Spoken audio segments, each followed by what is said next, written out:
जानी दुश्मन। कहते हैं मरने के बाद दुश्मनी खत्म हो जाती है, लेकिन दुश्मन के मरने के बाद भी उसे सताने की साजिश की जाए तो फिर वो दुश्मनी दुश्मनी नहीं, हैवानियत कहलाती है। चाचा, रघु हार्ट अटैक से मर गया। लोग शमशान जा रहे हैं, आप नहीं आओगे? मैं जाऊंगा तो नहीं, लेकिन बद्दुआ जरूर दूंगा कि उसकी चिता आग ही ना पकड़े, उसकी लाश शमशान में पड़ी पड़ी सड़ जाए और गीदड़ उसे नोच नोच कर खाए। रघु की चिता को उसके बड़े बेटे ने शमशान में आग लगाई और चिता भड़क उठी। उसके बाद सारे लोग शमशान से वापस आ गए।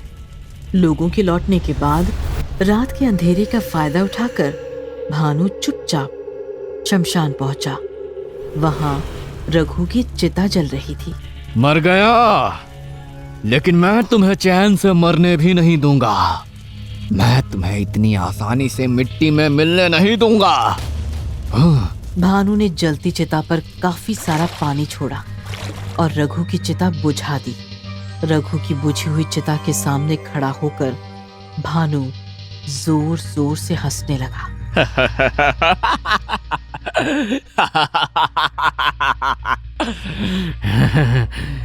ये कहानी है हसनपुर गांव की।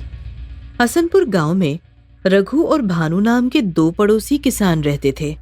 दोनों का घर और खेत बिल्कुल अगल बगल में था। भानु की बीवी काफी साल पहले ही गुजर गई थी और उसकी कोई संतान भी नहीं थी। वो बिल्कुल अकेला था। लेकिन उसके पड़ोसी रघु का बीवी बच्चों से भरा हुआ एक खुशहाल परिवार था। रघु अपनी गृहस्थी में काफी खुश था। बस इसी बात से भानु को जलन होने लगी थी। वो रघु का परिवार उजाड़ने के सपने देखने लगा था।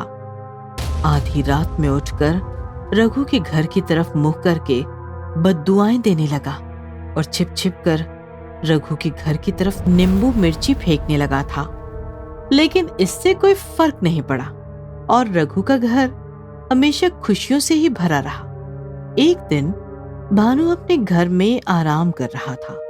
तभी भानु के बड़े भाई का लड़का बिरजू भागते हुए आया। चाचा, उस रघु ने आपकी फसल में जानवर छोड़ दिए। ये सुनकर तो भानु के सिर पर खून सवार हो गया और वो भागते हुए अपने खेत पहुंचा। उसके खेत में रघु सामने जानवर चरा रहा था। तुम्हारी हिम्मत कैसे हुई मेरे खेत में जानवर चराने की? जैसे आधी रात में तुम्हारी हिम्मत हुई मेरे घर की तरफ नींबू मिर्ची फेंकने की।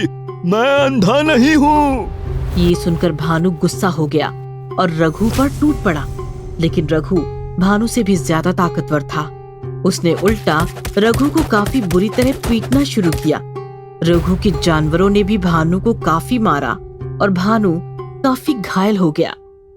इस घटना के बाद से भानु रघु का जानी दुश्मन बन गया और हमेशा रघु का घर परिवार बर्बाद करने की नई तरकीबें सोचने लगा। नींबू मिर्ची से कुछ नहीं होगा, अब कुछ बड़ा करना होगा। भानु ने अमावस की रात एक तांत्रिक बुलाया और रघु के खेत में जाकर काला जादू करने लगा। ओम ह्लीं क्लीं चामुंडाय विच्चे स्वाहा। ओम ह्लीं क्लीं चामुंडाय विच्चे स्वाहा। भानु ने रघु के घर के पीछे भी पूरी रात ओम हवन करवाया। लेकिन इतना सब कुछ करने के बाद भी वो रघु और उसके घर का कुछ भी बिगाड़ नहीं पाया। रघु के घर की दिन प्रतिदिन तरक्की होती गई और भानु अंदर ही अंदर जलता चला गया। ऐसे ही कुछ साल बीत गए।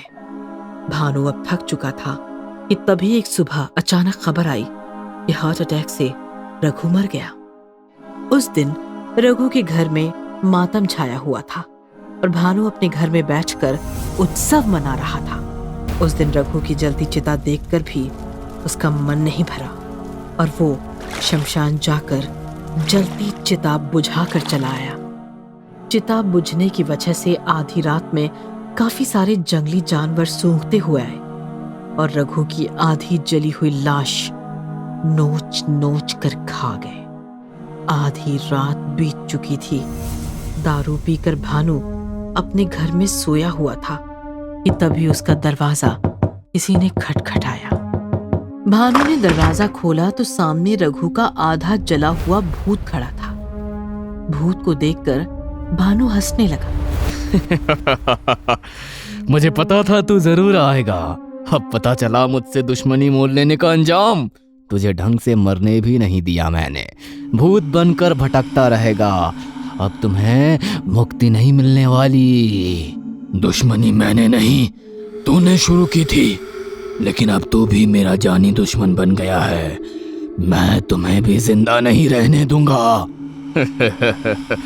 मुझे पता था तू मुझे मारने के लिए जरूर आएगा, लेकिन मैं तेरे हाथों से नहीं मरूंगा। मैंने अपनी मौत का इंतजाम खुद किया है। ऐसा कहकर भानु ने जहर पी लिया और वो रघु के भूत के सामने ही तड़प तड़प कर मर गया। पागल था पूरा, भगवान इसकी आत्मा को शांति दे। रघु का भूत वहां से जाने लगा कि तभी पीछे से उसे एक आवाज आई। कहाँ जा रहा है? खेल खत्म नहीं हुआ, अभी तो खेल शुरू हुआ है। रघु के भूत ने पीछे देखा तो पीछे भानु का काफी भयानक भूत खड़ा था। भानु के भूत ने रघु के भूत पर जोरदार हमला किया। रघु का भूत भी अब पीछे नहीं हटने वाला था। उसने भी भानु के भूत को दीवार पर फेंक दिया। भानु गुस्सा हो गया और दुगनी ताकत से फिर से उसने रघु पर हमला किया। इस बार रघु की ताकत काफी कम थी। भानु का भूत रघु के भूत पर हावी हो गया और रघु को पीटने लगा। दोनों की जोरदार लड़ाई चल रही थी कि तभी तांत्रिक के साथ बिरजू वहां आया। कैद कर लो इन दोनों को। तांत्रिक ने झट से दोनों पर मंत्र मारा और दोनों भूत एक साथ बोतल में कैद हो गए। बिरजू, ये क्या किया तुमने? ये सुनकर बिरजू हंसते हुए बोला, चाचा, आप रघु को मारना चाहते थे और मैं आपको मारकर आपकी जमीन हथियाना चाहता था। रघु के पीछे पीछे आप भी मर गए और मेरा काम और आसान हो गया। अब आप दोनों हमेशा हमेशा के लिए बोतल में कैद रहोगे। ये सुनकर बोतल में कैद रघु का भूत हंसने लगा। देखा भानु, तुम सारी जिंदगी मुझे अपना जानी दुश्मन समझकर दुश्मनी निभाते रहे, लेकिन तुम्हारा अपना ही तुम्हारा जानी दुश्मन निकला। अब उसे कैसे मिटाओगे भानु? ये सुनकर भानु का भूत दर्द से तड़प उठा। नहीं बिरजू, तुम मेरे साथ ऐसा नहीं कर सकते। मैं छोड़ूंगा नहीं तुम्हें।